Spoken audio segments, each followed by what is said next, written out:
Good afternoon, a wonderful Monday.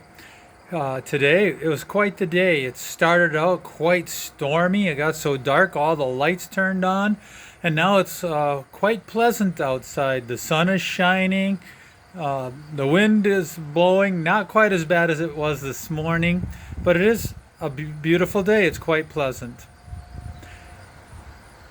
We didn't know what to expect today with the storms. It got so dark, lights are turning on. You're wondering, were tornadoes going to spawn? Was there going to be hail? Was there going to be a lot of wind damage? Just walking around, I saw some sweet corn patches were flattened from the wind. I saw some branches were down. There may have been other damage too. But in all the midst of that, we were received life-giving rain. Some people received more rain than others. And a lot of times that's how life is. We're all sometimes in the same boat, but things don't always turn out the same for everyone. And there's no rhyme or reason why things happen. But in the midst of all of that, the only thing we can do is to trust.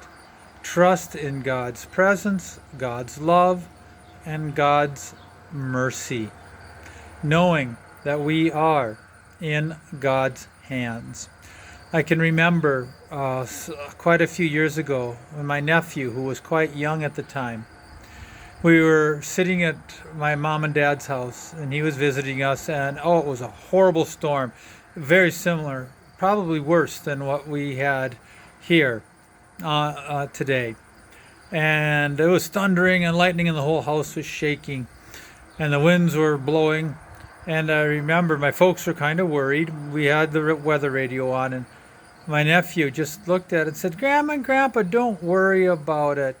It's just Jesus bowling with the disciples." Childlike faith. In the midst of the storms of life, let us trust God with a childlike faith. Not childish faith, but a childlike faith. A childlike faith knows that God has us. There's supreme confidence that we are not alone, that God holds us in His hands, and no matter what happens, we are in God's care, and God loves us. Have a blessed day.